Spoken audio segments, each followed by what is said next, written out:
தலைவணங்கி நாம் ஜெபம் செய்வோம். மகா பரிசுத்தமும் கிருபையும் இரக்கமுள்ள நல்ல ஆண்டவரே, இந்த ஆசீர்வதிக்கப்பட்டதான இந்த மன மகிழ்ச்சியான இந்த பரிசுத்தமான ஓய்வு நாளின் இந்த காலவேளைக்கான நன்றி செலுத்தி நாங்கள் ஜெபிக்கிறோம். கடந்த வாரம் முழுவதும் எங்களை கண்ணைமை போல காத்துக்கொண்டு எல்லா விதமான தீமையிலிருந்து எங்களை ரட்சித்து காத்து கொண்டீர். அதற்காக எமக்கு ஸ்தோத்திரிக்கிறோம். அன்றைக்கு எகிப்திலே 3 நாட்கள் காரிருள் சூழ்ந்து கொண்டிருந்தது. ஆனால் இஸ்ரவேலின் ஜனங்களுடைய வீட்டின் இல்லத்திற்குள்ளாய் ஒரு பெரிய வெளிச்சம் இருந்தது என்று சொல்லி நாங்கள் வேதத்தில் வாசிக்கிறோமே. அதே போல இன்றைக்கு உலகம் முழுவதும் இருளும் மரணமும் வியாதியும் பலவீனமும் கஷ்டமும் சூழ்ந்து கொண்டிருக்கும்போது உம்மை நேசிக்கிற உம்மை அண்டிக் கொள்ளுகிற பிள்ளைகளுக்கு நீர் ஆரோக்கியத்தையும் சுகத்தையும் கொடுத்து மீண்டுமாய் கூட ஒரு பரிசுத்த ஓய்வு நாளிலே உம்மை ஆராதிக்க நீர் எங்களுக்கு கிருபை கொடுத்திருக்கிறதற்காக ஸ்தோத்திரிக்கிறோம். இன்றைக்கு நாங்கள் மிகுந்த பயபக்தியோடு மிகுந்த சந்தோஷத்தோடு உம்மிடத்தில் களிக்கூற நீர் எங்களுக்கு உதவி செய்ய முடியாய் இந்த ஆராதனை தொடக்கம் முதல் இறுதி வரை உம்முடைய கரத்தில் அர்ப்பணித்து ஜெபிக்கிறோம் எங்கள் பரிசுத்தமுள்ள பிதாவே. ஆமேன், ஆமேன். எப்படி பாடுவேன் நான் என் இயேசு எனக்கு செய்ததை, ஆயுள் முழுவதும் என் கர்த்தருக்காய் ஆத்தும ஆதாயம் செய்வேன். இந்த பாடலை நாம் பாடுவோம்.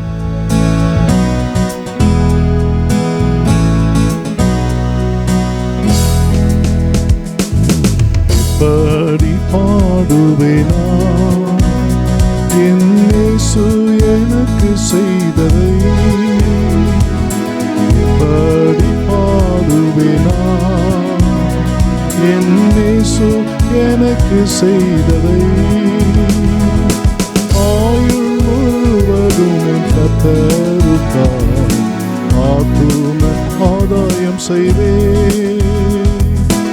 ஆயுள்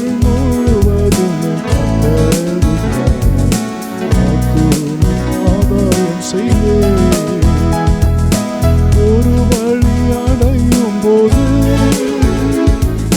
புது வழி திறந்ததேவா, ஒரு வழி அடையும் போது புது வழி திறந்ததேவா, திறந்த வாசலை என் வாழ்க்கையில், திறந்த வாசலை என் வாழ்க்கையில் அடைக்காத ஆண்டவரல்லோ, அடைக்காத ஆண்டவரல்லோ. எப்படி பாடுவேனா என் இயேசு எனக்கு செய்ததை,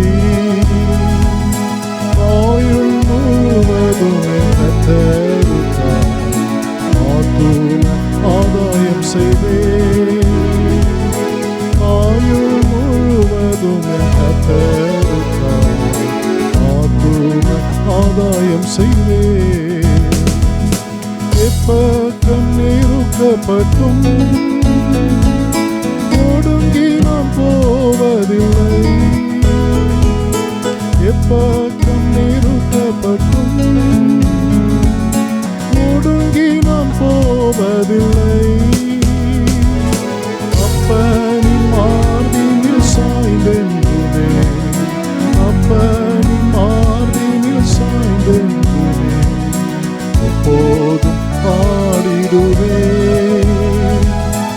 எப்போதும் பாடிடுவேன்.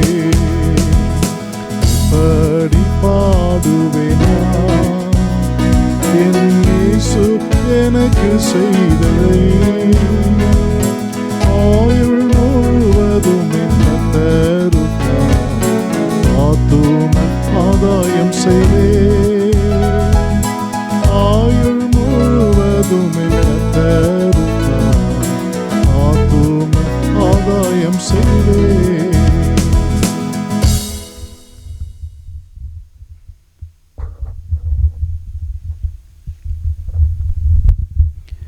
நம் தலைவணங்கி ஆராதனைக்கு நாம் ஆயத்தமாகவும். தேவன் ஆவியாக இருக்கிறார். அவரை தொழுது கொள்கிறவர்கள் ஆவியோடும் உண்மையோடும் அவரை தொழுது கொள்ள வேண்டும். இது கர்த்தர் உண்டு பண்ணின நாள், இதிலே களி கூர்ந்து மகிழ கடவோம். பூமியின் குடிகளே, எல்லாரும் கர்த்தரை கம்பீரமாய் பாடுங்கள். மகிழ்ச்சியோட கர்த்தருக்கு ஆராதனை செய்து ஆனந்த சத்தத்தோட அவர் சன்னதி முன் வாருங்கள். துன்மார்க்கன் தான் செய்த துன்மார்க்கத்தை விலகி நியாயத்தையும் நீதியும் செய்வானே ஆகில் அவன் தன் ஆத்துமாவை பிழைக்க பண்ணுவான். தேவனுக்கு இருக்கும் பலிகள் நொறுங்குண்ட ஆவிதான். தேவனே நொறுங்குண்டதும் நறுங்குண்டதுமான இதயத்தை நீர்ப்புறக்கண்ணீர். ஜெபம் செய்வோம். பரிசுத்தமுள்ள எங்கள் நல்ல ஆண்டவரே, இந்த மன மகிழ்ச்சியான இந்த பரிசுத்தமான ஓய்வு நாளின் இந்த காலை விளக்காய் மீண்டுமாய் கூட உமக்கு நன்றி செலுத்துகிறோம். கர்த்தர் உண்டு பண்ணின நாள் இதிலே களி கூர்ந்து மகிழ கடவோம் என்று வேத வசனம் சொல்லியிருக்கிறதே. எனக்கு திருச்சபையின் பிள்ளைகளாய் இந்த காணொளி மூலியமாக நாங்கள் ஒன்று சேர்ந்து கர்த்தருடைய நாமத்தை நாங்கள் மகிமைப்படுத்துவோம். நீரே எங்கள் தேவன் என்று சொல்லி இந்த உலகத்திற்கு நாங்கள் அறிக்கை செய்வோம். மீண்டுமாய் வரப்போகிற அந்த இரட்சகரை, அந்த நியாயாதிபதியை இயேசு கிறிஸ்துவை தொழுது கொள்வோம். நீர் எங்களுக்கு கொடுத்திருக்கிற ஸ்லாக்கியத்திற்காய் ஸ்தோத்திரிக்கிறோம். இன்றைக்கு எங்களுடைய ஆவி, ஆத்துமா, சரீரம் உம்முடைய சமுத்திரம் நாங்கள் ஒப்பு கொடுக்கிறோம். முழு உள்ளத்தோடு, முழு பலத்தோடு, முழு ஆண்டவரே மகிழ்ச்சியோடுமை ஆராதிக்க நீரே எங்களுக்கு கிருபை தந்து இந்த ஆராதனை தொடக்கம் முதல் நாங்கள் பாடுகிற பாடல்கள், துதி ஸ்தோத்திரங்கள், நீர் வைத்திருக்கிற வார்த்தைகள் எல்லாவற்றையும் ஆசீர்வாதமாக மாற்றித் தரும்படியாய் இயேசு கிறிஸ்து மூலமாக வேண்டிக் கொண்டு ஜெபிக்கிறோம் எங்கள் நல்ல பிதாவே. ஆமென்.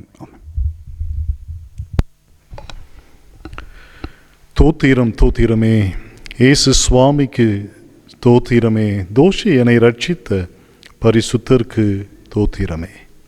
இந்த கீர்த்தனை நாம் பாடுவோம்.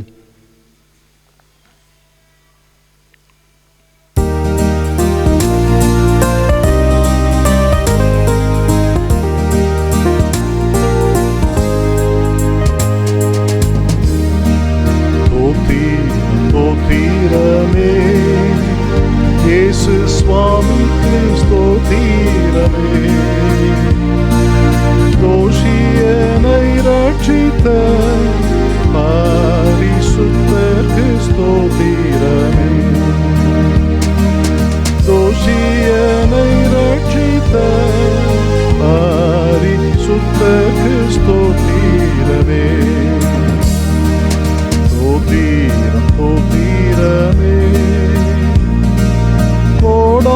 கோடி தூதர்கள் சபை கூடி நடனமாடி பாடி உம்மை துதிக்க அடியானும் உம்மை துதிப்பே. தோத்திரமே, இயேசு சுவாமிக்கு தோத்திரமே, தோஷியனை ரட்சித்த பரிசுத்தருக்கு ஸ்தோத்திரமே, தோஷியனை ரட்சித்த பரிசுத்தருக்கு ஸ்தோத்திரமே. தோத்திரமே, பரிசுத்தவான்கள் சங்கம் எங்கள் பார்த்திபன் இயேசுவையே, பரிசுத்தவான்கள் சங்கம் எங்கள் பார்த்திபன் இயேசுவையே, பாடி உம்மை துதிக்க அடியானும் உம்மை துதிப்பே. தோத்திரமே, இயேசு சுவாமிக்கு ஸ்தோத்திரமே, தோஷியனை ரட்சித்த பரிசுத்தருக்கு ஸ்தோத்திரமே, தோஷியனை ரட்சித்த பரிசுத்தருக்கு ஸ்தோத்திரமே. தோத்திரமே. நமது விசுவாசத்தை அறிக்கை செய்வோம். வானத்தையும் பூமியும் படைத்த சர்வ வல்லமையுள்ள பிதாவாகிய தேவனை விசுவாசிக்கிறேன். அவருடைய ஒரே குமாரனாகிய நம்முடைய நாதர் இயேசு கிறிஸ்துவை விசுவாசிக்கிறேன். அவர் பரிசுத்தாவினாலே கன்னிமரியாளிடத்தில் உற்பவித்து பிறந்தார். பொந்து பிலாத்துவின் காலத்தில் பாடுபட்டு சிலுவையில் அறையுண்டு மரித்து அடக்கம் பண்ணப்பட்டு பாதாளத்தில் இறங்கினார். 3ஆம் நாள் மரித்தோடத்திலிருந்து எழுந்தருளினார். பரமண்டலத்துக்கேறி சர்வ வல்லமையுள்ள பிதாவாகிய தேவனுடைய வலது பாசத்தில் வீற்றிருக்கிறார். அவ்விடத்திலிருந்து உயிருள்ளோரையும் மரித்தோரையும் நியாயம் தீர்க்க வருவார். பரிசுத்த ஆவியானவரையும் விசுவாசிக்கிறேன். பொதுவாக இருக்கிற பரிசுத்த சபையும் பரிசுத்தவானுடைய ஐக்கியமும் பாவ மன்னிப்பும் சரீர உயிர்த்தெழுதலும் நித்திய ஜீவன் ஒன்று என்று விசுவாசிக்கிறேன். ஆமேன். ஆமேன்.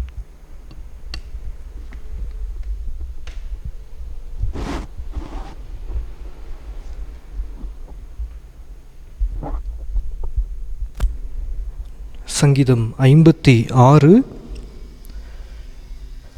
நாம் சேர்ந்து வாசிப்போம். சங்கீதம் 56. தேவனே எனக்கு இரங்கும், மனுஷன் என்னை விழுங்க பார்க்கிறான், நாள்தோறும் போர் செய்து என்னை ஒடுக்குகிறான். என் சத்துருக்கள் நாள்தோறும் என்னை விழுங்க பார்க்கிறார்கள். உன்னதமானவரே, எனக்கு விரோதமாய் அகங்கரித்து போர் செய்கிறவர்கள் அநேகர். நான் பயப்படுகிற நாளில் உம்மை நம்புவேன். தேவனை முன்னிட்டு அவருடைய வார்த்தையை புகழுவேன். தேவனை நம்பியிருக்கிறேன், நான் பயப்படேன். மாம்சமானவன் எனக்கு என்ன செய்வான்? நித்தமும் என் வார்த்தைகளை புரட்டுகிறார்கள். எனக்கு தீங்கு செய்வதே அவர்கள் முழு எண்ணமாயிருக்கிறது. அவர்கள் ஏகமாய் கூடி பதுவியிருக்கிறார்கள். என் பிராணனை வாங்க விரும்பி என் காலடிகளை தொடர்ந்து வருகிறார்கள். அவர்கள் தங்கள் அக்கிரமத்தினால் தப்புவார்களோ? தேவனே, கோபம் கொண்டு ஜனங்களை கீழே தள்ளும். என் அலைச்சல்களை தேவரீர் எண்ணியிருக்கிறீர். என் கண்ணீரை உம்முடைய துருத்தில் வையும். அவைகள் உம்முடைய கணக்கில் அல்லவோ இருக்கிறது. நான் உம்மை நோக்கி கூப்பிடும் நாளில் என் சத்துருக்கள் பின்னிட்டு திரும்புவார்கள். தேவன் என் பட்சத்தில் இருக்கிறார் என்பதை அறிவேன். தேவனை முன்னிட்டு அவருடைய வார்த்தையை புகழுவேன். கர்த்தரை முன்னிட்டு அவருடைய வார்த்தையை புகழுவேன். தேவனை நம்பி இருக்கிறேன், நான் பயப்படேன். மனுஷன் எனக்கு என்ன செய்வான்? தேவனே, நான் உமக்கு பண்ணின பொருத்தனைகள் என்மேல் இருக்கிறது. உமக்கு ஸ்தோத்திரங்களை செலுத்துவேன். நான் தேவனுக்கு முன்பாக ஜீவனுள்ளோடைய வெளிச்சத்திலே நடக்கும்படி நீர் என் ஆத்துமாவை மரணத்துக்கும் என் கால்களை இடறல்களுக்கும் தப்புவியாதிருப்பீரோ என்பதே. ஆமீன். தேவன் தாமே இந்த திருவார்த்தைகளை நமக்கு ஆசீர்வதித்து கொடுப்பாராக. இந்த நாளிலே கூட சங்கீதம் 56 ஒரு சில நிமிஷங்கள் நாம் தியானிக்கலாம். 56வது சங்கீதத்திலே தாவீது அவன் எல்லா மனிதர்களுக்கும் பயந்து தன்னுடைய ஜீவனை அவன் பாதுகாத்து கொள்ளும்படிக்காக ஒரு இடத்திலே அவன் அடைக்கப்பட்டு விட்டான். அந்த அடைக்கப்பட்ட இடத்திற்கு பெயர்தான் காத் என்கிற ஒரு ஊர். அந்த ஊரிலே தாவீது அநேக மனுஷர்களால் அவன் அடைக்கப்பட்டு விட்டான். அவன் தன்னுடைய ஜீவனை எப்படியாவது மரணத்திற்கு தப்புவித்து கொள்ள வேண்டும் என்று சொல்லி அவனுடைய வாழ்க்கையில் அவன் சூழ்ந்து கொண்டு நிற்கிறான். அநேக மனிதர்கள் சவுலினுடைய கட்டளைகளை ஏற்று எப்படியாவது தாவீதை நாம் கொன்றுவிட வேண்டும் என்று சொல்லி அவனை சூழ்ந்து நிற்கிறார்கள். அப்படிப்பட்ட சூழ்நிலையிலே தாவீது அவன் நின்று கொண்டிருக்கிறான். அவனை சுற்றிலும் பயங்கள் அவனை நெருக்கி போட்டன. அவன் எந்த ஒரு பக்கத்திலும் அவன் திரும்பாதபடிக்கு பயம் அவனை சுற்றிலும் நெருக்கிவிட்டது. இன்றைக்கு நானும் நீங்களும் கூட எப்பக்கத்திலும் திரும்பாதபடிக்கு பயங்கள் நம்மை ஒரு பக்கம் அடைத்து வைத்திருக்கலாம். கவலைகள் நம்மை அடைத்து வைத்திருக்கலாம். எனவே இந்த 56வது சங்கீதம் நாம் பார்க்கும் பொழுது இந்த பயப்படுகிற சூழ்நிலையிலே நாம் என்ன செய்ய வேண்டும் என்கிற நல்ல தேவ சத்தியத்தை இந்த வார்த்தைகளை நாம் பார்க்க முடியும். இந்த சங்கீதம் 56க்கு ஒரு தலைப்பை நாம் வைக்க வேண்டும் என்று சொன்னால், fear and faith in danger. ஆபத்தின் நேரத்திலே பயமும் விசுவாசமும். எனவே நம்முடைய ஆபத்து நேரங்களிலே நம்முடைய விசுவாசம் எப்படி இருக்கிறது? பயங்கள் நம்மை சூழ்ந்திருக்கும் பொழுது எப்படிப்பட்ட ஒரு எண்ணங்கள் இருக்கிறது என்று சொல்லி நம்மை நாமே நிதானித்து பார்க்க வேண்டும். தாவீது அவன் பயத்தினால் சூழ்ந்து கொண்டிருந்தான். அந்த பயத்திலே அநேக கவலைகள் இருந்தது, நெருக்கங்கள் இருந்தது, அவனுடைய சோர்வுகள் எல்லாம் இருந்தது. இன்றைக்கு நானும் நீங்களும் இப்படிப்பட்ட சூழ்நிலையில் இருந்து கொண்டிருக்கலாம். இன்றைக்கு அநேகருடைய வாழ்க்கையிலே நாம் சந்தோஷமாக இருக்க வேண்டும் என்று சொல்லி தான் எல்லாரும் விரும்புகிறார்கள். நாம் சந்தோஷமாக இருக்க வேண்டும், சமாதானமாக இருக்க வேண்டும், எல்லாரோடு கூட நல்ல ஐக்கியமாக இருக்க வேண்டும் என்று சொல்லி நாம் யாரும் விரும்புகிறோம். யாரும் பயத்தை நாம் விரும்புகிறதில்லை. ஆனாலும் சூழ்நிலைகளிலே நாம் பார்க்கிறோம், பயங்கள் எப்படியாவது நம்மை மேற்கொள்ள பார்த்து விடுகிறது. தாவீதை அப்படிதான் அந்த பயம் மேற்கொள்ள பார்த்தது. எல்லாருடைய வாழ்க்கையிலும் இந்த பயம் என்பது ஒரு விரும்பப்படாத ஒரு எண்ணத்தை அது கொண்டு வருகிறது. எமோஷனலாக அது யாரும் விரும்புவதே இல்லை. தாவீது அவனுக்கு வந்த அந்த பயத்திலே அவன் அந்த பயத்தை விரும்பவில்லை. அந்த நேரத்திலே தான் வசனம் சொல்லுகிறது, சங்கீதம் 56:3 வசனத்தை நீங்கள் பார்க்கும் பொழுது, நான் பயப்படுகிற நாளில் உம்மை நம்புவேன். பயப்படுகிற நேரத்திலே தேவனை நாம் நம்ப வேண்டும் என்று சொல்லி இங்கே தாவீது தேவ சத்தியத்தை இவர் சொல்லுகிறார். பயமும் நம்பிக்கையும், அதாவது விசுவாசமும் என்றைக்குமே அது ஒன்றாக இருக்கவே முடியாது. ஏன் என்று சொன்னால், பயம் வேதத்தின் அடிப்படையில் எதை குறிக்கிறது என்று சொன்னால் ஒரு அவ்விசுவாசத்தை குறிக்கிறது. விசுவாசம் இருக்கும் என்று சொன்னால் பயத்திற்கு அங்கே இடமில்லை. ஆனால் இன்றைக்கு அநேகர் பயந்து கொண்டிருக்கிறோம், அநேகர் நாம் கவலைப்பட்டு கொண்டிருக்கிறோம். விசுவாசம் இருக்கும் என்று சொன்னால் நம்முடைய வாழ்க்கையிலே கர்த்தர் எப்படியாவது என்னுடைய பயத்தை நீக்கிவிடுவார், அந்த பயத்தை கொண்டு வருகிற சூழ்நிலையில் நீக்கிவிடுவார் என்கிற அந்த எண்ணங்கள் இருக்கும். எனவே இன்றைக்கு நாம் பயத்தை காட்டிலும், அதாவது பயம் என்று சொன்னால் அவ்விசுவாசத்தை காட்டிலும் நம்முடைய நம்பிக்கை பயப்படுகிற நாளில் கர்த்தர் மேல் இருக்க வேண்டும். எனவே இந்த ஒரு நம்பிக்கை விசுவாசமானது என்னால் உங்களால் அது சுய முயற்சிகளால் அதை பெற்றுக்கொள்ள முடியாது.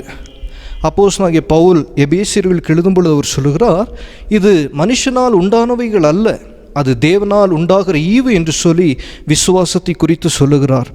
அப்பொழுது விசுவாசமும் நம்பிக்கையும் நம்முடைய பயத்தை மேற்கொள்ள வேண்டும் என்று சொன்னால் அது தேவனால் நமக்கு அருளப்பட வேண்டும்.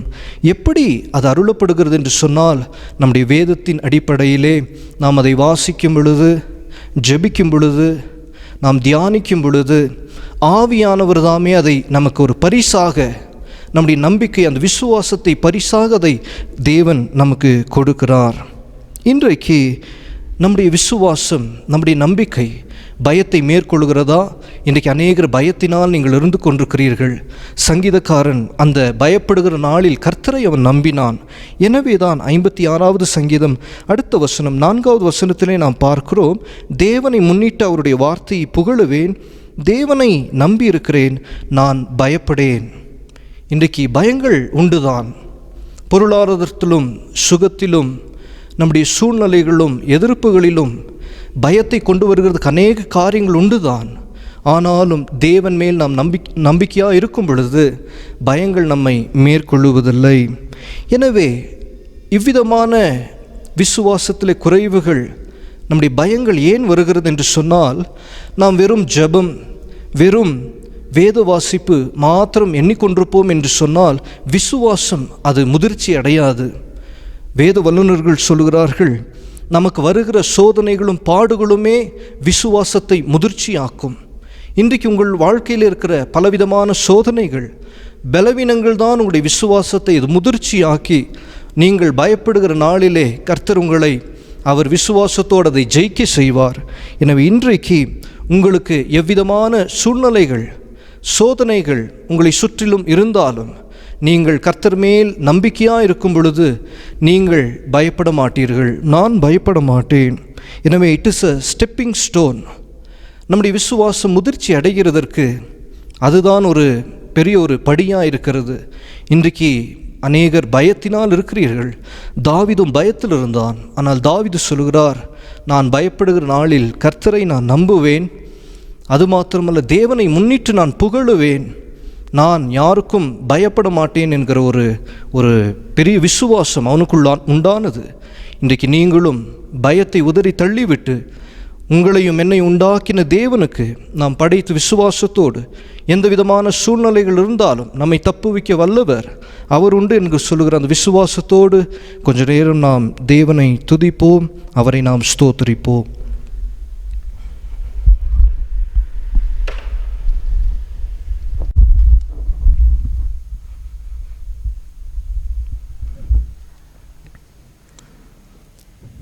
நாம் ஆராதிக்கிற தேவன் அவர் வல்லவர், அவர் சர்வத்தையும் உண்டாக்கின தேவன். இன்றைக்கு நாம் பயப்படுகிற நாட்களில் கர்த்தர் தாமே நமக்கு ஒரு விடுதலை கொடுக்கிறவர், அவர்தாம் நமக்கு ஒரு ஜெயத்தை கொடுக்கிறவர். நம் வாழ்விலே அவர்தான் ஒரு விடுதலை கட்டளையிடுகிறவர். அவர் சர்வ வல்லமை நிறைந்தவர், மாட்சிமை நிறைந்தவர். நாம் ஆராதிக்கிற தேவன் அவர் நம்மை தப்புவிக்க வல்லவர். நம்முடைய பயத்திலிருந்து நம்மை தப்புவிக்க வல்லவர். கர்த்தர் இன்றைக்கு உங்களுடைய இருதயத்தை அவர் பார்த்து கொண்டிருக்கிறார். அவர் நம்முடைய இருதயங்களை ஆராய்ந்து அறிகிறவர். எவ்வளவு ஜெபம் பண்ணினாலும் இன்னும் எனக்கு அந்த பயம் இருக்கிறது என்று சொல்லி திகைத்து கொண்டிருக்கிறவர்கள் உங்களுடைய சோதனைகளை ஜெயிக்க வைக்கிறவர். நம்முடைய பலவீனங்களை அவர் ஜெயிக்க வைக்கிறவர். யாக்கோபு நிருபத்திலே பார்க்கிறோம், நீங்கள் பலவிதமான சோதனைகள் அகப்படும் பொழுது உங்கள் விசுவாசத்தின் பரீட்சையானது பொறுமை உண்டாக்கும் என்று சொல்லி நீங்கள் அதை மிகுந்த சந்தோஷமாய் எண்ணுங்கள் என்று சொல்லி நாம் பார்க்கிறோம். இன்றைக்கு அந்த தேவன் நம்மை எவ்விதமான பயத்தை கொண்டு வருகிற சூழ்நிலைகள் இருந்தாலும் நம்மை அவர் தப்புவிக்க வல்லவர். தானியேலும் அவனை சுற்றிலும் இருந்த மனிதர்கள் விசுவாசத்தோடு சொன்னார்கள், எவ்விதமான அக்கினிகள், எவ்விதமான ராஜாக்கள், மனிதர்கள் எதிர்த்து நின்றாலும் நம்மை தப்புவிக்க வல்லவர் ஒருவர் இருக்கிறார். இடைவிடாமல் ஆராதிக்கிற எங்கள் தேவன் எங்களை தப்புவிக்க வல்லவர் என்று சொல்லி அவர் சொல்லுகிறார். இன்றைக்கு நீங்களும் உங்கள் இருதயத்தின் ஆழத்திலிருந்து உங்கள் சூழ்நிலைகளை பார்த்து சொல்லுங்கள், இடைவிடாமல் நாங்கள் ஆராதிக்கிற எங்கள் தேவன் எங்களை தப்புவிக்க வல்லவர். எங்களுடைய தேசத்தை தப்புவிக்க அவர் வல்லவர். அவர் ராஜாக்களை தள்ளி ராஜாக்களை அவர் உருவாக்குகிறவர். என்னையும் உங்களையும் உண்டாக்கினவர். எவ்விதமான பயங்கள் நம்மை சுற்றி இருந்தாலும் அதை மேற்கொள்ளுகிறதற்கு நமக்கு உதவி செய்கிறவர். இன்றைக்கு நம்மை காக்கின்றவர், உங்களை காக்கின்றவர். தூதர்களை அனுப்பி உங்களுடைய பாதங்களை அவர் காத்து கொள்ளுகிறவர். அக்கினி ஜுவாலைகள் நம்முடைய வாழ்க்கையிலே அநேக பலவீனங்களை கொண்டு வருகிற, தடைகளை உண்டாக்குகிற அக்கினி ஜுவாலைகள் இருந்தாலும் கர்த்தர் அதிலே நாம் விழுந்தால் கூட, சூழ்நிலைகள் நம்மை மேற்கொண்டால் கூட அவியாமல் நம்மை காத்திடுவார். இன்னைக்கு நானும் நீங்களும் சொல்ல வேண்டும், அக்கினி நடுவிலே நான் நடந்து செல்வேன், அக்கினி என்னை மேற்கொள்ளாது, என்னை கர்த்தர் அவியாமல் என்னை காத்திடுவார். என்னை காக்கின்றவர் தூதர்களை கொடுத்து என் பாதங்களை அவர் பாதுகாத்து கொள்ளுவார்.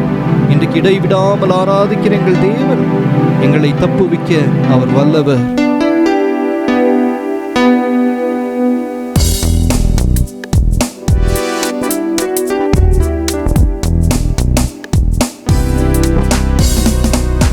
ஆராதிக்கும் தேவன் நல்லவர், விடுவிக்க வல்லவரே. நாம் ஆராதிக்கும் தேவன் நல்லவர், விடுவிக்க வல்லவரே. எரிகின்ற அக்கினிக்கும் ராஜாவுக்கும் விடுவிக்க வல்லவரே. எரிகின்ற அக்கினிக்கும் ராஜாவுக்கும் விடுவிக்க வல்லவரே. நாம் ஆராதிக்கும் தேவன் நல்லவர், விடுவிக்க வல்லவரே. நாம் ஆராதிக்கும் தேவன் நல்லவர், விடுவிக்க வல்லவரே. நம்மை காக்கின்றவர் தூதரை அனுப்பிடுவார். அக்கினி ஜுவாலையிலே அவியாமல் காத்திடுவார். நம்மை காக்கின்றவர் தூதரை அனுப்பிடுவார். அக்கினி ஜுவாலையிலே அவியாமல் காத்திடுவார். இடைவிடாமல் ஆராதிப்போம், நம் வாழ்வில் என்றும் ஜெயமே. இடைவிடாமல் ஆராதிப்போம், நம் வாழ்வில் என்றும் ஜெயமே. நம் ஆராதிக்கும் தேவன் நல்லவர், விடுவிக்க வல்லவரே. எல்லாரும் விசுவாசத்தோடு நம் ஆராதிக்கும் தேவன் நல்லவர், விடுவிக்க வல்லவரே. நம்மை அழைத்தவர், ஒரு நாளும் அவர் நம்மை கைவிடுவதில்லை. இன்றைக்கு உங்களையும் என்னையும் பேர் சொல்லி அழைத்த தேவன் அவருடைய கண்ணின் மணி போல நம்மை பாதுகாத்து கொள்ளுவார். இன்றைக்கு நம்மை கைவிடவே மாட்டார். கலங்காமல் நாம் முன் சென்றிட வருங்காலங்களை நாம் எதிர்த்து நின்றிட நம்முடைய கரத்தை பிடித்து அவர் நம்மை நடத்திடுவார். உங்கள் குடும்பத்தை அவர் நடத்திடுவார். என்னை அவர் நடத்திடுவார். நம்மை நடத்துகிற தேவன், நாம் இடைவிடாமல் ஆராதிக்கிற கர்த்தர் நம்மை நடத்திடுவார். நம்மை அழைத்தவர் நம்மை நடத்திடுவார். இன்றைக்கு அவர் கைவிடுவதில்லை. நம்முடைய கரங்களை பற்றி கொண்டு அவர் நடத்துகிறவர். நம்மை அழைத்தவரோ கைவிடவே மாட்டார். கலங்காமல் முன் சென்றிட கரம் பற்றி நடத்திடுவார். நம்மை அழைத்தவரோ கைவிடவே மாட்டார். கலங்காமல் முன் சென்றிட கரம் பற்றி நடத்திடுவார். இடைவிடாமல் ஆராதிப்போ, நம் வாழ்வில் என்றும் ஜெயமே.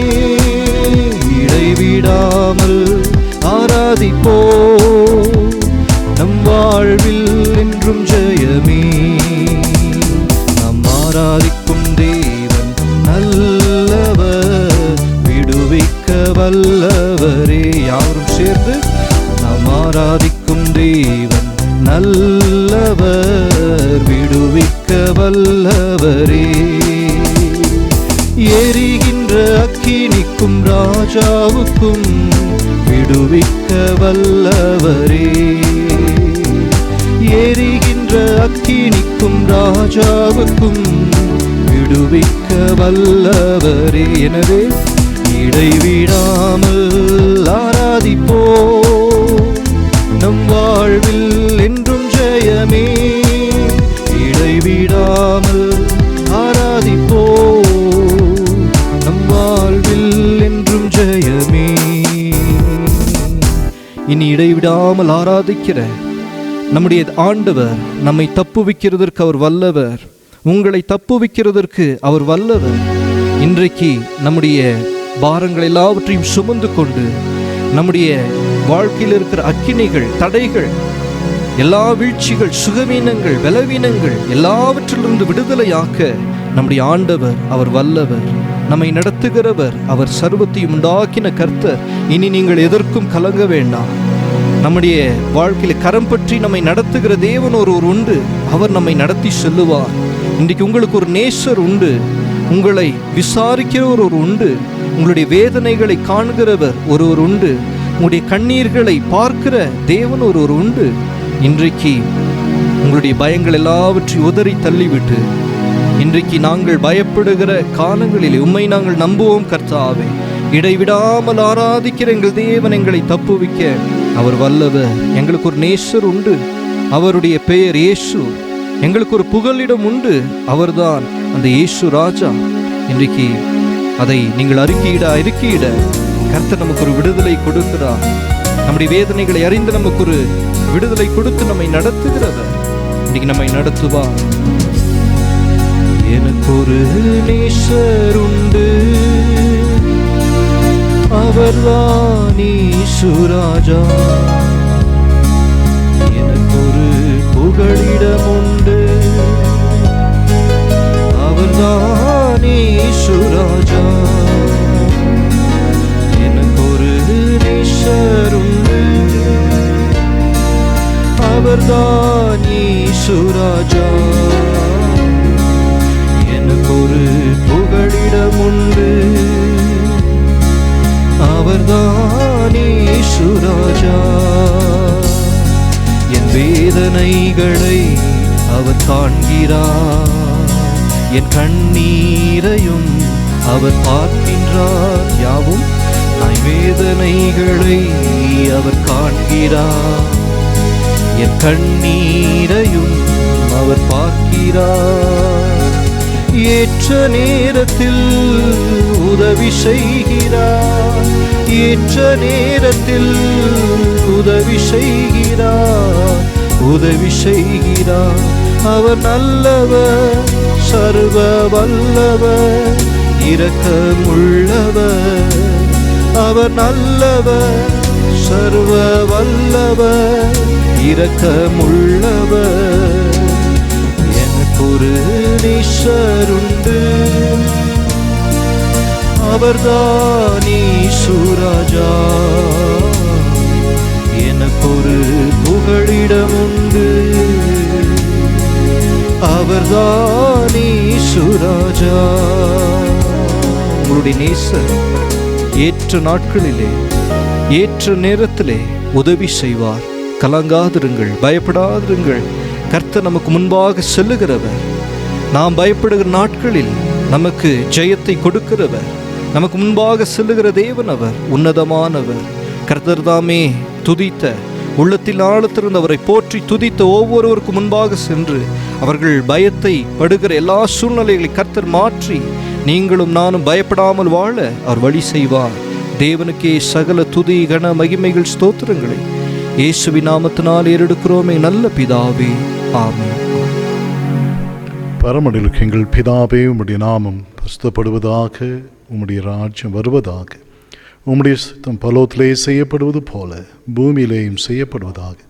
அன்றுள்ள அப்பத்தைகளுக்கு இன்று தாரும். விரோதமாய் குற்றம் செய்வதற்கு நாங்கள் மன்னிக்கிறது போல எங்கள் பாவ குற்றங்களுக்கு மன்னியும். எங்களை சோதனைகள் பிரவேசிக்க பண்ணாமல் தீமின் ரட்சித்துக் கொள்ளும். ராஜ்யம் வல்லமையும் மகிமையும் என்றடைக்கும் முடிவுகளே. ஆமென், ஆமென். மீண்டும் இந்த காணொளி வழியாக உங்களை சந்திப்பதிலே மகிழ்ச்சி அடைகிறேன். ஒரு நீண்ட இடைவெளி ஏற்பட்டிருந்த இந்த சூழ்நிலையிலும் கூட தேவன் நம்முடைய ஆவியிலே நம்மை இணைத்து இவ்விதமான ஆராதனைகள் வழியாக நம்மை ஐக்கியப்படுத்தியிருக்கிறார். நாம் இப்பொழுது ஆண்டவரை துதித்தது போல அவருடைய திருவார்த்தையை கேட்டு கர்த்தருக்குள் நாம் திடப்பட்டது போல நாம் பயப்பட வேண்டிய அவசியம் இல்லை. அவர் நம்முடைய விண்ணப்பங்களுக்கு செவி கொடுக்கிறவர். எல்லா பயத்திற்கும் நம்மை நீங்களாக்கி ரட்சிக்கிற தேவன். எனக்கு ஒரு நேசர் உண்டு, அவர்தான் இயேசு ராஜா. என் வேதனைகளை அவர் பார்க்கிறவர், என் கண்ணீரை அவர் காண்கிறவர். ஆகவே நம்முடைய ஆண்டவர் ஜீவனுள்ள தேவன், உயிருள்ள ஆண்டவர். நம்முடைய பெருமூச்சுகள், நம்முடைய சுவாசத்தின் சத்தத்தை கூட உணர்கிறவர். அந்த ஆண்டவர் உங்கள் அருகிலே, உங்களோடு, உங்கள் நடுவிலே இருக்கிறபடினால் நீங்கள் பயப்பட வேண்டிய அவசியம் இல்லை. பயம் சூழ்ந்த ஒரு வாழ்க்கை. அருமையான கர்த்தருடைய வார்த்தை நாம் கேட்டுக்கொண்டிருக்கும் போது, ஜபத்தினால் வேத வசனத்தினால் மாத்திரம் ஒரு மனிதன் முதிர்ச்சி பெறுவதில்லை. அவனுக்கு ஒரு ஆவிக்குரிய முதிர்ச்சி கிடைப்பதில்லை. ஸ்பிரிச்சுவல் மெச்சூரிட்டி என்று நாம் சொல்கிறோம் இல்லவா? ஒரு மனிதன் எவ்விதமான சூழ்நிலையிலே ஒரு முதிர்ச்சியை பெறுகிறான் என்று பார்க்கும்போது, சோதனைகள் வழியாக, பாடுகள் வழியாக என்று நம்முடைய ஆயர் சொன்னதை நீங்கள் கேட்டீர்கள்.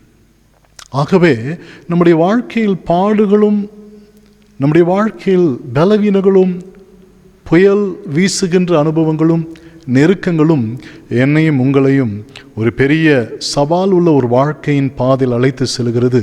அதில் நானும் நீங்களும் வெற்றியின் பிள்ளைகளாக இருக்கிறோம்.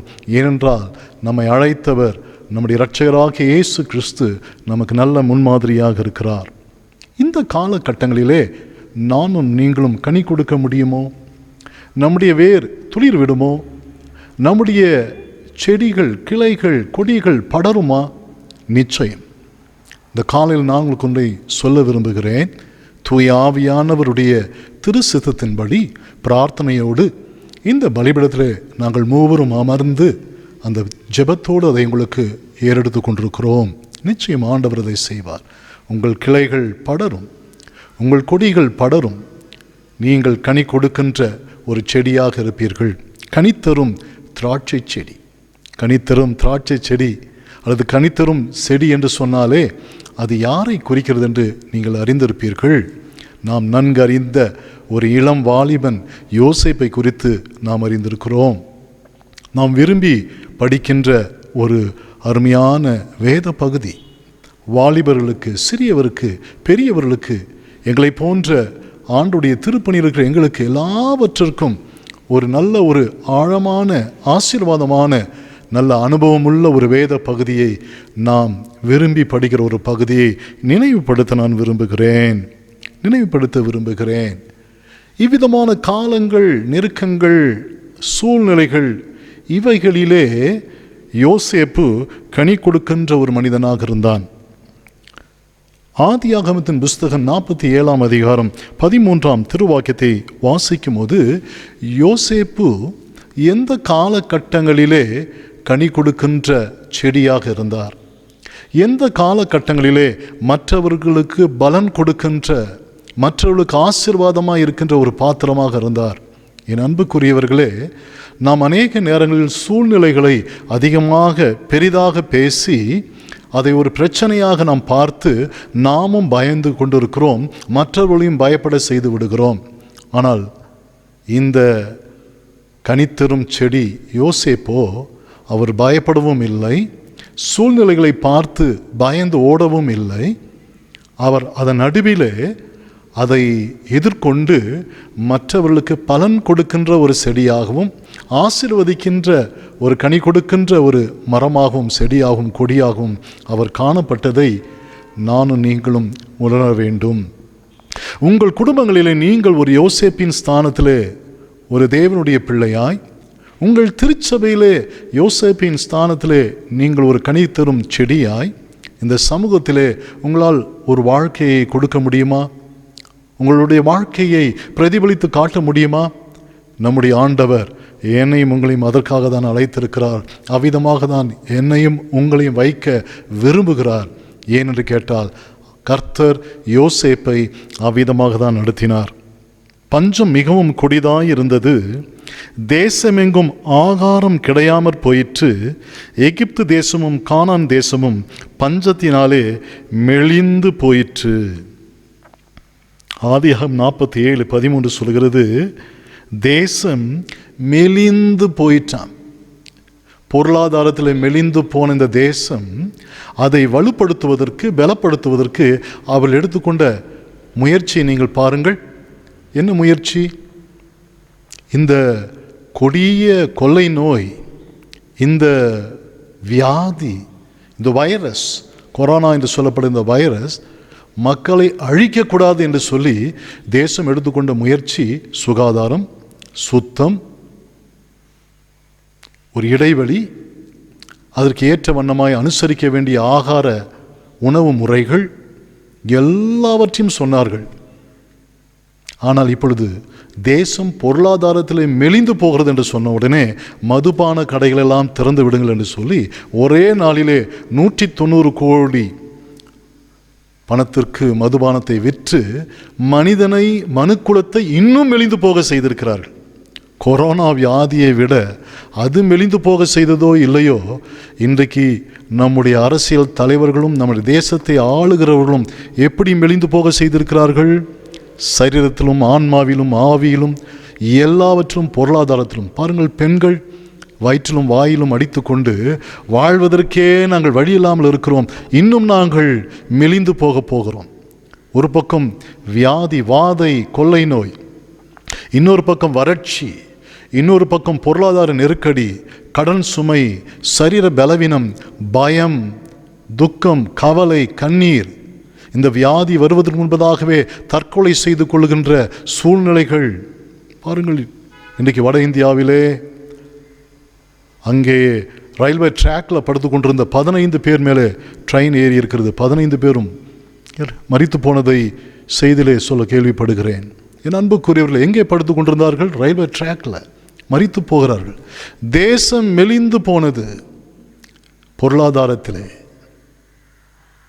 விவசாயத்திலே, மக்களுடைய சரீர பலத்திலே, உலகமெங்கும் இப்படி இருக்கிறது, மெலிந்து போயிற்று. ஆனால் இங்கே அருமையான யோசேப்பினுடைய வாழ்க்கை சரித்திரத்தில் நீங்கள் பார்க்கும்போது பஞ்சம் மிகவும் கொடிதாயிருந்தது, தேசமெங்கும் ஆகாரம் கிடையாமற் போயிற்று. எகிப்து தேசமும் கானான் தேசமும் பஞ்சத்தினாலே மெலிந்து போயிற்று. ஆனால் ஒருவன் கனித்தரும் செடியாய் வாழ்ந்து காட்டுகிறான். ஒரு மனிதன் கனி கொடுக்கின்ற மரமாய் வாழ்கிறான். இந்த வார்த்தையை கேட்டுக்கொண்டிருக்கிற விசுவாச குடும்பத்தாரே, திருச்சபையின் அங்கங்களே, ஆண்டவருடைய திருப்பணியிலே தேவனுடைய ஊழியன் என்ற ஸ்தானத்தில் நிற்கிற கர்த்தருடைய தாசர்களே, ஸ்தாபன தலைவர்களே, உங்களை எந்த ஸ்தானத்தில் தேவன் வைத்திருக்கிறார்? குடும்ப தலைவரே, குடும்ப தலைவியே, குடும்பத்தில் இருக்கிற அருமையான மூத்த மகனே மகளே, எந்த ஸ்தானத்தில் உங்களை தெய்வன் வைத்திருக்கிறார்? தேசம் பஞ்சத்தினால் மெலிந்து போயிற்று. உங்கள் குடும்பம் மெலிந்து போகை கொண்டிருக்கிறதா? உங்கள் திருச்சபையினுடைய ஆவிக்குரிய நிலைமை மெலிந்து போய் கொண்டிருக்கிறதா?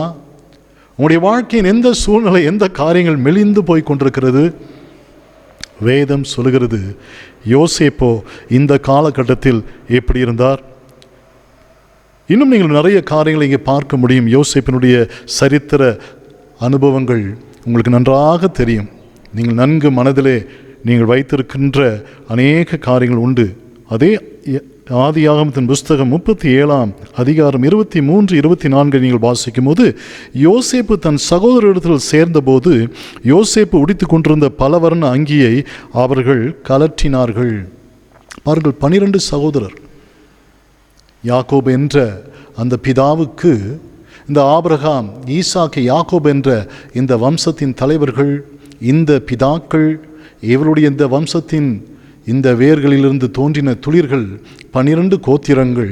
இந்த கோத்திரங்களிலே இந்த இளைய மகன் யோசேப்பு அங்கு இருக்கிறார்.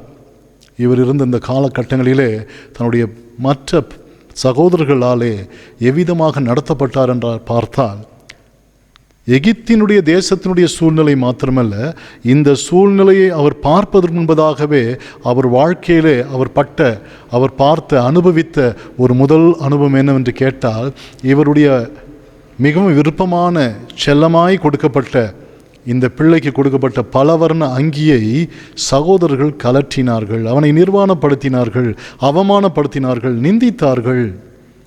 சில நேரங்களில் நம்முடைய வாழ்க்கையிலே நானும் நீங்களும் மறைக்கப்பட்டவர்களாய், மூடப்பட்டவர்களாய், அலங்கரிக்கப்பட்டவர்களாய், ஆசீர்வதிக்கப்பட்டவர்களாய் வாழ்வதற்கு இந்த உலகம் சம்மதிப்பதில்லை, பிசாசு சம்மதிப்பதில்லை. ஏன்? இன்றைக்கு இருக்கிற அந்த அரசாங்கம் மாத்திரம் அதை செய்கிறதா? அரசியல் தலைவர்கள் செய்கிறார்களா?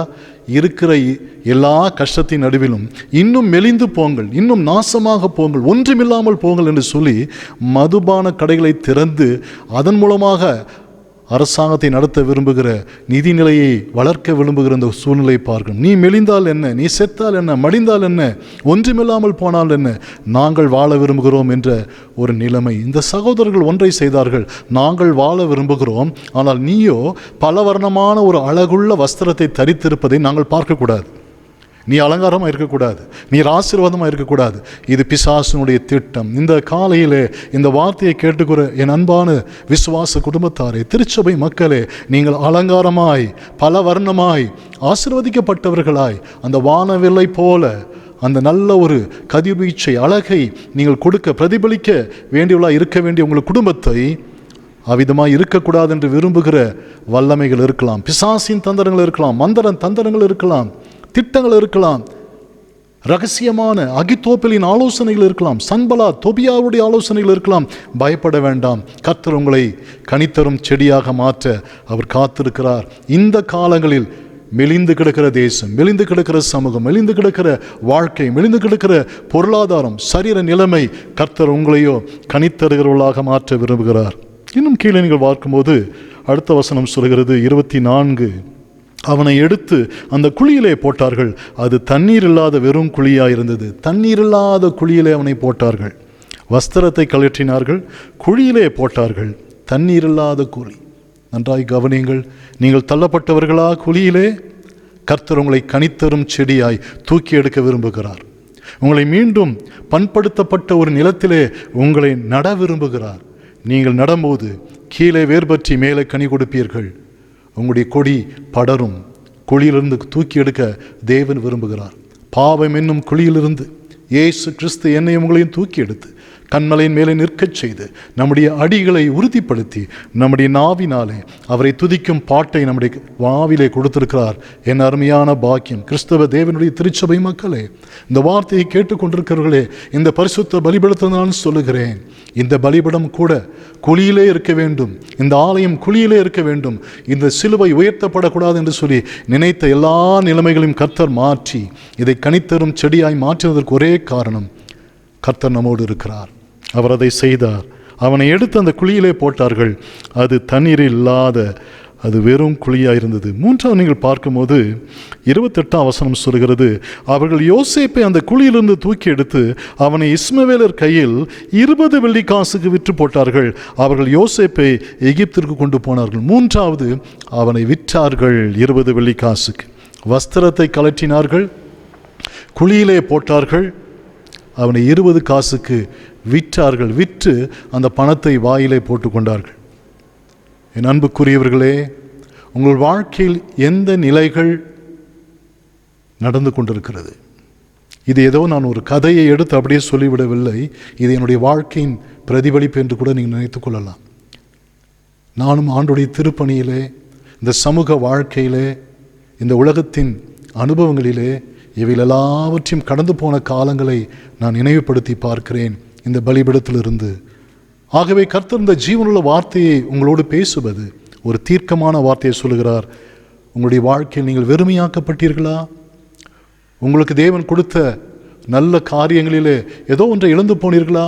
இவனுடைய பலவர்ண வஸ்திரம் கலற்றப்பட்டது, அவமானப்படுத்தப்பட்டான், நிர்வாணமாக்கப்பட்டான், துக்கப்படுத்தப்பட்டான். இரண்டாவது, குழியிலே போடப்பட்டார்.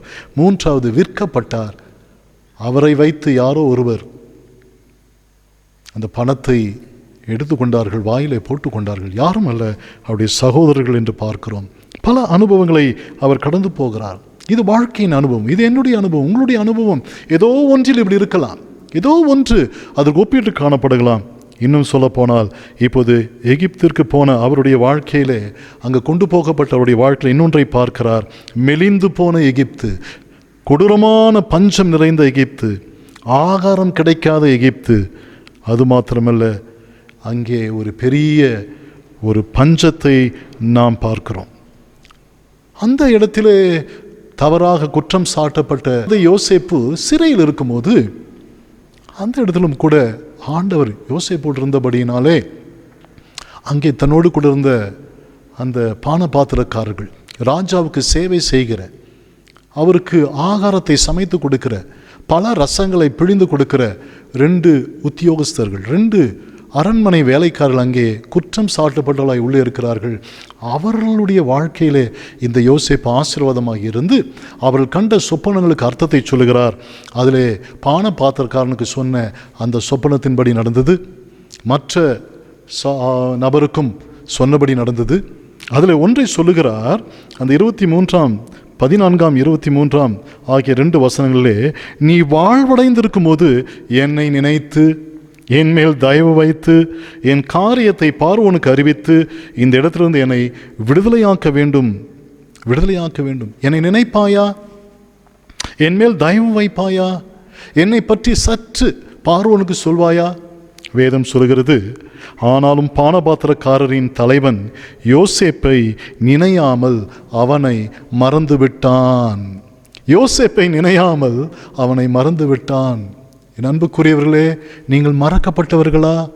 ஆண்டவர் சொல்லுகிறார், நீ என்னால் மறக்கப்படுவதில்லை, நான் உன்னை என் உள்ளங்கையில் வரைந்து வைத்திருக்கிறேன்.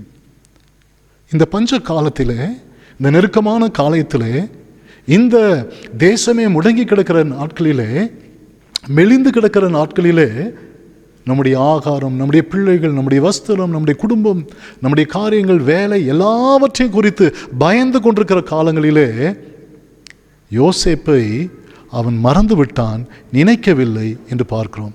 ஆனால் என்னையும் உங்களையும் தாயின் கருவிலிருந்து பிரித்தெடுத்த தேவன், உங்களை தெரிந்து கொண்ட தேவன் சொல்கிறார், நீங்கள் என்னால் மறக்கப்படுவதில்லை, நான் உங்களை என்னுடைய உள்ளங்கையில் வரைந்திருக்கிறேன். தாய் தன் பாலகனை மறப்பாலோ?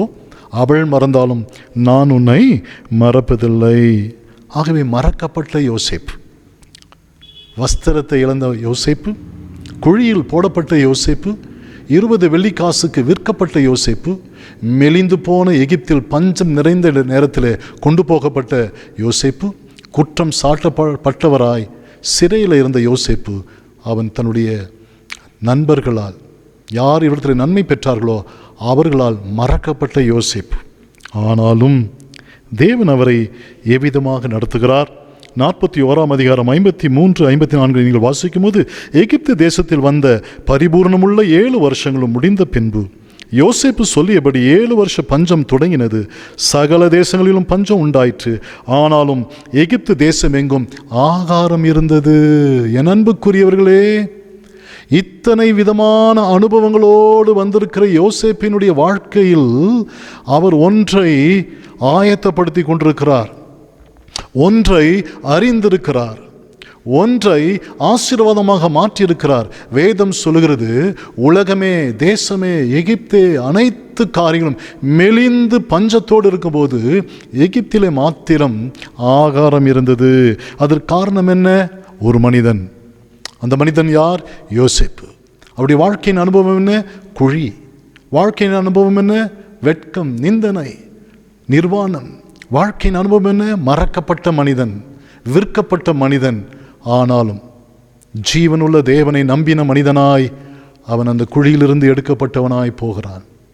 தன் தாயின் வீட்டிலிருந்து, தன் தகப்பனுடைய வீட்டிலிருந்து அவன் புறப்பட்டான். பணத்தோடு அல்ல, பலத்தோடு அல்ல, அறிவோடு அல்ல, அனுபவங்களோடு அல்ல, படித்தவனாய் அல்ல, சகல கலா வித்தையும் அறிந்தவனாக வல்லவனாக அவன் போகவில்லை. அவன் கர்த்தரோடு மாத்திரம் போகிறான். என் அன்புக்குரியவர்களே, இந்த காலகட்டங்களில் நீங்கள் யாரோடு போய்கொண்டிருக்கிறீர்கள்? யாரை நம்பி போய்கொண்டிருக்கிறீர்கள்? எந்த நம்பிக்கையோடு வாழ்ந்து கொண்டிருக்கிறீர்கள்? அதை பொறுத்து உங்கள் வாழ்க்கையிலே, எகிப்திலே அன்றைக்கு என்ன இருந்ததாம்? ஆகாரம் இருந்தது.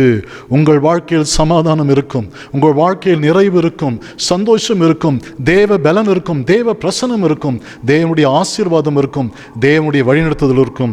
யோசேப்பினுடைய வாழ்க்கையிலே அது இருந்ததாம். 45:3 நீங்கள் வாசிக்கும் போது, அவனுடைய சகோதரர் இப்பொழுது அவனுக்கு முன்பாக வருகிறார்கள். இப்பொழுது அவருடைய சகோதரர்களும் மெலிந்து போனார்கள். அங்கே இஸ்ரவேலும் மெலிந்து போனது, கானான் மெலிந்து போனது, எகிப்து மெலிந்து போனது உண்மைதான். ஆனாலும் அங்கே ஆகாரம் இருந்தது. காரணம் என்ன? கனித்தருகிற ஒரு செடி அங்கே இருந்தது. அதுதான் யோசேப்பு. அந்த கனித்தருகிற செடியினுடைய அபிஷேகம் என்ன? அவன் கர்த்தரோடு வாழ்கிறவன், கர்த்தருக்கு பயந்தவன். இப்பொழுது மெலிந்து போனவர்கள் எல்லாம் யோசேப்பு கிட்டே வருகிறார்கள். மெலிந்து போனவர்கள் எல்லாம் யோசேப்பினிடத்தில் வருகிறார்கள். வேதம் சொல்கிறது, இப்பொழுது அவனுடைய சகோதரர் அவனுக்கு முன்பாக கலக்கமுற்றிருந்தார்கள். 45ஆம் அதிகாரம் 3ஆம் வசனத்தை வாசித்தீங்கன்னா, மெலிந்து போன கானான் தேசமும் அதில் உள்ள மக்களும் தன்னுடைய இஸ்ரவேலிலிருந்து வருகிற தன்னுடைய சகோதரர்களும் எல்லாம் கலக்கமுற்றிருக்கிறார்கள். என்ன நடக்கும்? என்ன நடக்கும்? என் அன்புக்குரியவர்களே, உலகமே கலக்கமுற்றிருந்த போது, உலகமே பயந்திருந்த போது, நாம் சங்கீதத்தில் தானித்தது போல அந்த பயத்தை எல்லாவற்றையும் புறக்கணித்த யோசேப்பு அங்கே என்ன சொல்கிறார் தெரியுமா? அவனுடைய சகோதரர் அவனுக்கு முன்பாக கலக்கமுற்றிருந்தார்கள். 2வது அதே வசனத்தில் வாசித்தால், பதில் சொல்ல முடியாமல் இருந்தார்கள். கலக்கமும் பதில் சொல்ல முடியவில்லை. இந்த நாட்களிலே யாராவது ஃபோன் பண்ணால் கூட சிலர் எடுப்பதற்கு பயப்படுவாங்க. ஒருவேளை என்ன கேட்பாங்களோ, என்ன சொல்லுவாங்களோ.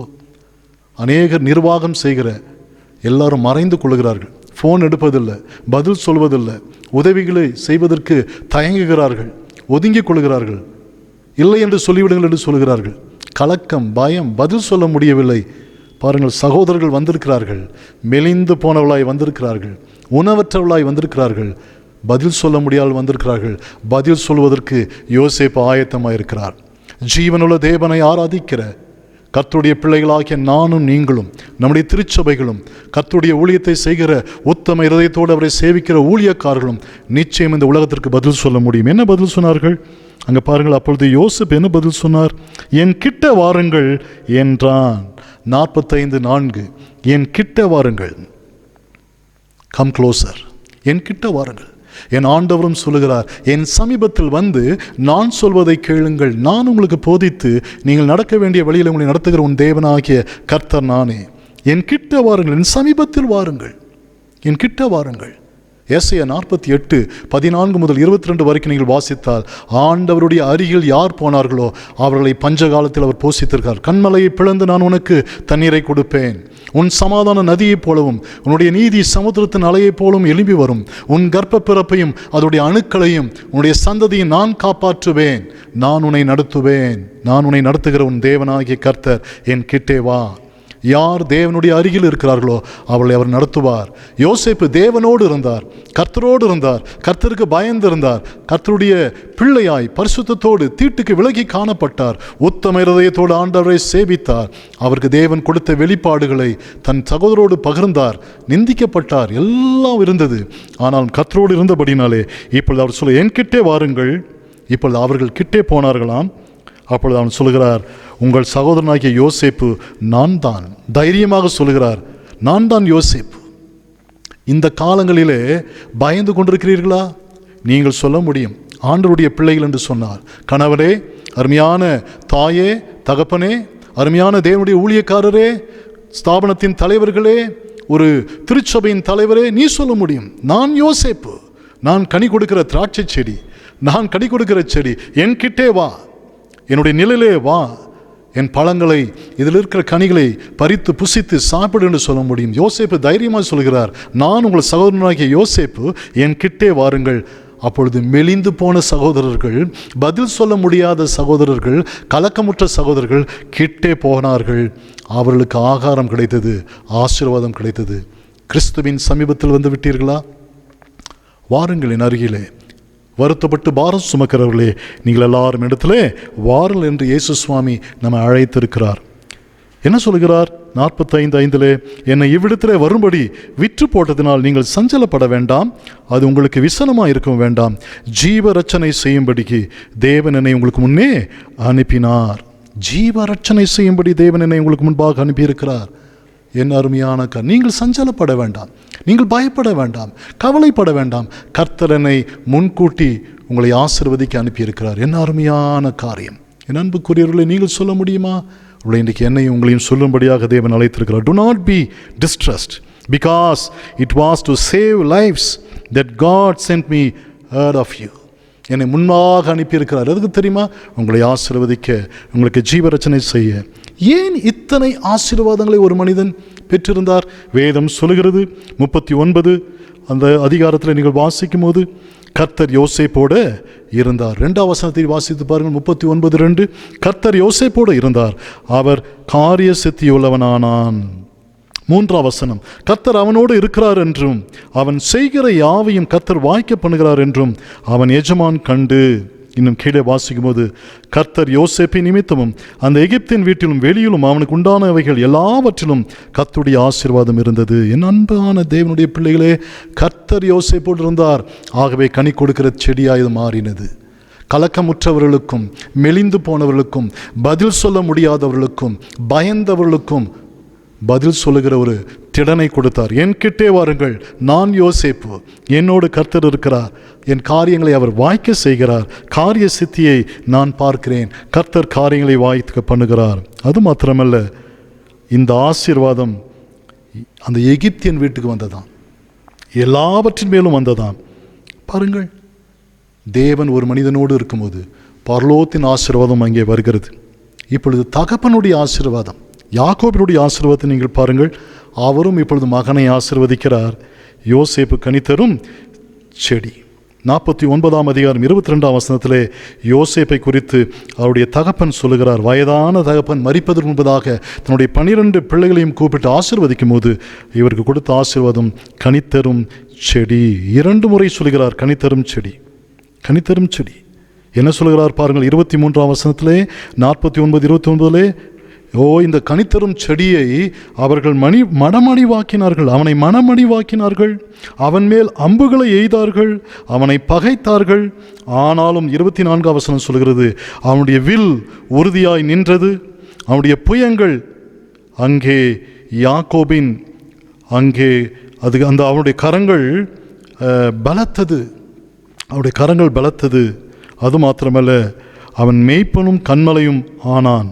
அவனுடைய வில் உறுதியாய் நின்றது, அவன் புயங்கள் அது அவருடைய பலத்தது.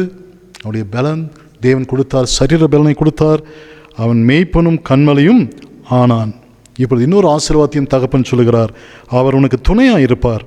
உயர வானத்திலிருந்து ஆசீர்வாதம் உண்டாகும், கீழே பூமியிலும் ஆழத்திலும் ஆசீர்வாதம் உண்டாகும், பிள்ளைகளுக்குரிய ஆசீர்வாதம் உண்டாகும். நீங்கள் வாசித்து பாருங்கள், நீங்கள் தனிமையாக உட்கார்ந்து வாசித்து பாருங்கள். 49ஆம் அதிகாரம் 22 25 வரைக்கும் சொல்லும்போது கர்த்தர் அவனை உறுதியாய் நிற்கச் செய்து அவனை பலக்க செய்து அவனை மெய்ப்பனும் கண்மலையுமாக மாற்றிவிட்டார். ஒரு நல்ல மெய்ப்பனாக மாற்றினார். குடும்பத் தலைவனே, நீங்கள் ஒரு நல்ல மெய்ப்பன். அன்பு போதகரே, நீங்கள் ஒரு நல்ல மெய்ப்பன். நமக்காக பாடுபட்டு நமக்காக ஜீவனை கொடுத்த அந்த நல்ல மெய்ப்பன் சொல்ல, நானே நல்ல மெய்ப்பன், ஆடுகளுக்காக தன் ஜீவனை கொடுக்கிறேன். அவர் நம்மை மேய்க்கும் போது ஒரு குறைவும் இல்லை. அவர் உனக்கு துணையாக இருப்பார். உயர வானத்திலிருந்து ஆசீர்வாதம் உண்டாகும், கீழே பூமியிலும் ஆசீர்வாதம் உண்டாகும், பிள்ளைகளுக்குரிய ஆசீர்வாதம் உண்டாகும். எப்படி வந்தது? மெலிந்து போன பஞ்சத்தின் காலத்திலே கர்த்தர் யோசேப்போடு இருந்தார். அவன் காரிய சித்தி உள்ளவனானான். அவன் காரியங்களை கர்த்தர் வாய்த்தார். இந்த நன்மையான ஈவுகளை தேவன் உங்களுக்கும் தந்து ஆசீர்வதிப்பாராக. ஆமென். நாம் யாவரும் ஜெபநிலையோடு ஒரு பாடலை பாடுவோம். திவ்ய அன்பின் சத்தத்தை 244வது பாடல் நம்முடைய கீர்த்தனையிலே, கீர்த்தனை பாமாலை 240. திவ்ய அன்பின் சத்தத்தை இரட்சகா கேட்டு உம்மை ஆண்டினேன். என் கிட்ட வாருங்கள், நான் யோசேப்பு. நீங்கள் கலக்கம் முறைய வேண்டாம், நீங்கள் பயப்பட வேண்டாம். நான் உங்களுக்கு ஆகாரத்தை கட்டளையிடுவேன் சொன்ன அதே யோசேப்பின் கனித்திருந்த அந்த செடி, இன்றைக்கு அவர் அருகிலே யார் செல்கிறோமோ நமக்கும் அந்த நல்ல மெய்ப்பராகிய இயேசு கிறிஸ்து நம்மை சேர்த்து கொண்டு நம்மை நடத்த வல்லவராக இருக்கிறார்.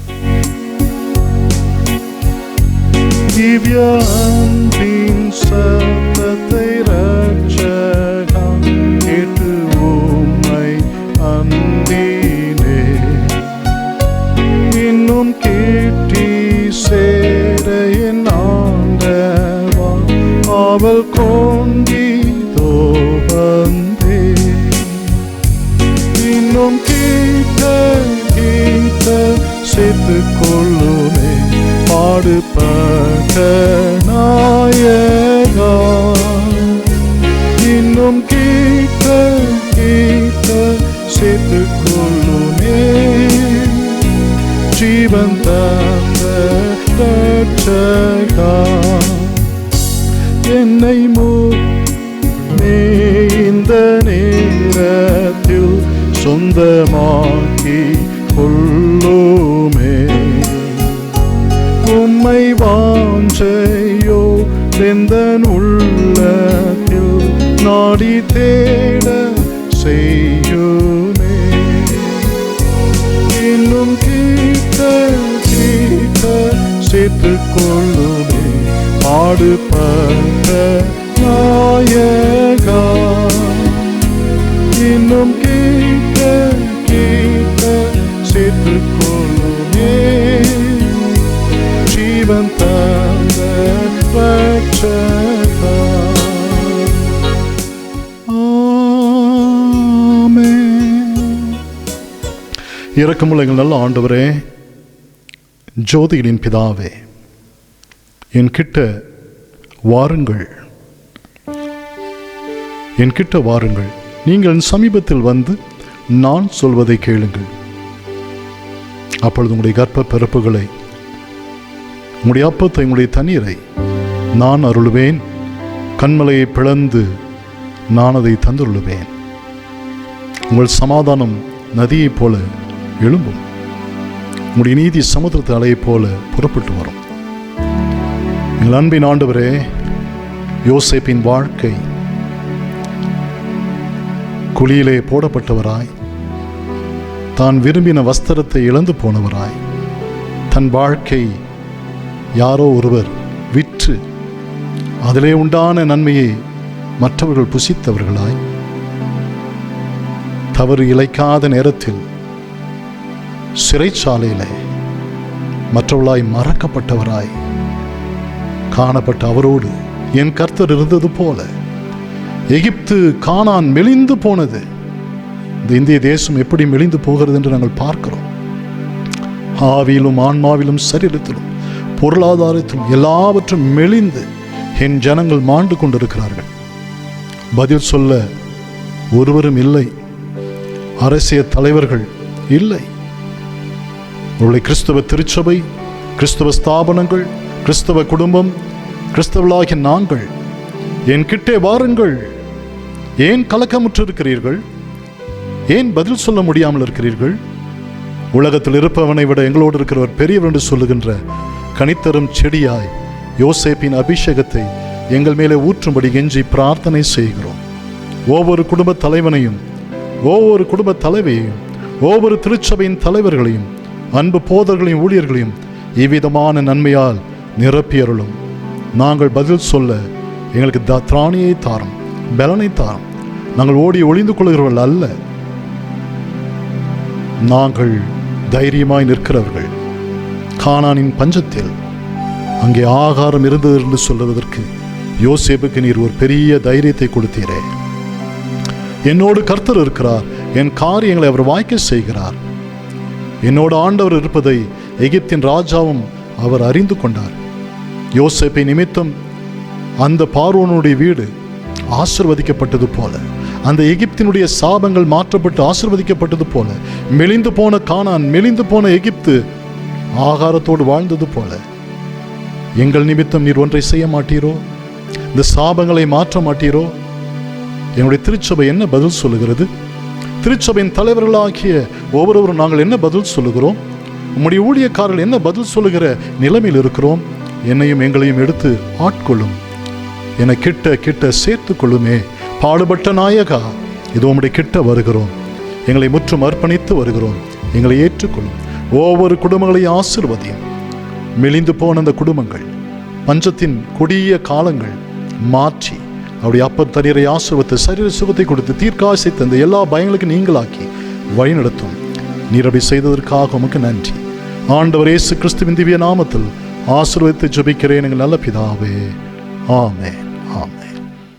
கர்த்தருடைய ஆசீர்வாதம், நம்முடைய கர்த்தராகிய இயேசு கிறிஸ்துவின் கிருபையும், பிதாவாகிய தேவனுடைய அன்பும், தூய ஆவியானவருடைய அனுக்கிரகம், ஆசீர்வாதம் நம் அனைவரோடும் இன்றும் என்றும் சதா காலமுடைய வருகை பரியந்தம் நிறைவாய் ஆசீர்வாதமாய் தங்கியிருப்பதாக. ஆமென், ஆமென், ஆமென், ஆமென்.